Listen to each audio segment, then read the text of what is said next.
اور حنانی کے بیٹے یاہو پر خداوند کا یہ کلام بادشاہ کے خلاف نازل ہوا، اس لیے کہ میں نے تجھے خاک پر سے اٹھایا اور اپنی قوم اسرائیل کا پیشوا بنایا، اور تو یروبعام کی راہ پر چلا، اور تو نے میری قوم اسرائیل سے گناہ کرا کے ان کے گناہوں سے مجھے غصہ دلایا۔ سو دیکھ، میں بادشاہ اور اس کے گھرانے کی پوری صفائی کر دوں گا، اور تیرے گھرانے کو نبات کے بیٹے یروبعام کے گھرانے کی مانند بنا دوں گا۔ بادشاہ کا جو کوئی شہر میں مرے گا اسے کتے کھائیں گے، اور جو میدان میں مرے گا اسے ہوا کے پرندے چٹ کر جائیں گے۔ اور بادشاہ کا باقی حال اور جو کچھ اس نے کیا اور اس کی قوت، سو کیا وہ اسرائیل کے بادشاہوں کی تواریخ کی کتاب میں لکھا نہیں ہے؟ اور بادشاہ اپنے باپ دادا کے ساتھ سو گیا اور ترزا میں دفن ہوا، اور اس کا بیٹا ایلا اس کی جگہ بادشاہ ہوا۔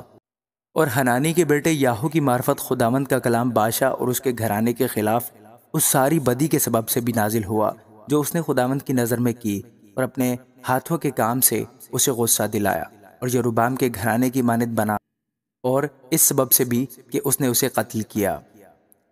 اور شاہ یہودا آسا کے 26ویں سال سے بادشاہ کا بیٹا ایلا ترزا میں بنی اسرائیل پر سلطنت کرنے لگا، اور اس نے 2 برس سلطنت کی۔ اور اس کے خادم زمری نے جو اس کے آدھے رتوں کا دروغہ تھا اس کے خلاف سازش کی۔ اس وقت وہ ترزا میں تھا، اور ارزا کے گھر میں جو ترزا میں اس کے گھر کا دیوان تھا شراب پی پی کر متوالا ہوتا جاتا تھا۔ سو زمری نے آسا شاہ یہودا کے 27ویں سال اندر جا کر اس پر وار کیا اور اسے قتل کر دیا، اور اس کی جگہ سلطنت کرنے لگا۔ اور جب وہ بادشاہی کرنے لگا تو تخت پر بیٹھتے ہی اس نے بادشاہ کے سارے گھرانے کو قتل کیا، اور نہ تو اس کے رشتہ داروں کا اور نہ اس کے دوستوں کا کوئی لڑکا باقی چھوڑا۔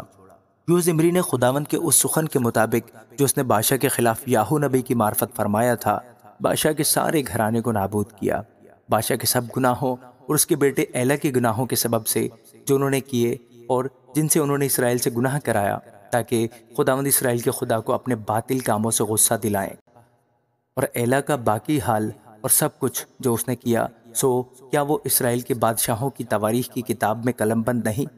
اور شاہ یہودا آسا کے 27ویں برس میں زمری نے ترزا میں 7 دن بادشاہی کی۔ اس وقت لوگ جبتون کے مقابل جو فلسطینیوں کا تھا خیمہ زن تھے، اور ان لوگوں نے جو خیمہ زن تھے یہ چرچا سنا کہ زمری نے سازش کی اور بادشاہ کو بھی مار ڈالا۔ اس لیے سارے اسرائیل نے عمری کو جو لشکر کا سردار تھا اس دن لشکرگاہ میں اسرائیل کا بادشاہ بنایا۔ تب عمری اور اس کے ساتھ سارا اسرائیل جبتون سے روانہ ہوا، اور انہوں نے ترزا کا محاصرہ کر لیا۔ اور ایسا ہوا کہ جب زمری نے دیکھا کہ شہر سر ہو گیا تو شاہی محل کے محکم حصہ میں جا کر شاہی محل میں آگ لگا دی اور جل مرا، اور اپنے ان گناہوں کے سبب سے جو اس نے کیے کہ خداوند کی نظر میں بدی کی، اور یروبعام کی راہ اور اس کے گناہ کی روش اختیار کی جو اس نے کیا تاکہ اسرائیل سے گناہ کرائے۔ اور زمری کا باقی حال اور جو بغاوت اس نے کی، سو کیا وہ اسرائیل کے بادشاہوں کی تواریخ کی کتاب میں قلم بند نہیں؟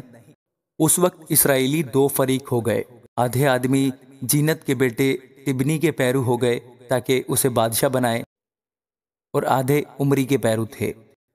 پر جو عمری کے پیرو تھے ان پر جو جینت کے بیٹے تبنی کے پیرو تھے غالب آئے، سو تبنی مر گیا اور عمری بادشاہ ہوا۔ شاہ یہودا آسا کے 31ویں سال سے عمری اسرائیل پر سلطنت کرنے لگا۔ اس نے 12 برس سلطنت کی۔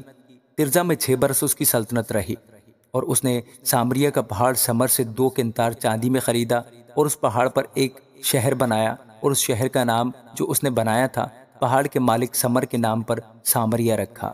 اور عمری نے خداوند کی نظر میں بدی کی اور ان سب سے جو اس سے پہلے ہوئے بدتر کام کیے، کیونکہ اس نے نبات کے بیٹے یروبعام کی سب راہیں اور اس کے گناہوں کی روش اختیار کی جن سے اس نے اسرائیل سے گناہ کرایا، تاکہ وہ خداوند اسرائیل کے خدا کو اپنے باطل کاموں سے غصہ دلائیں۔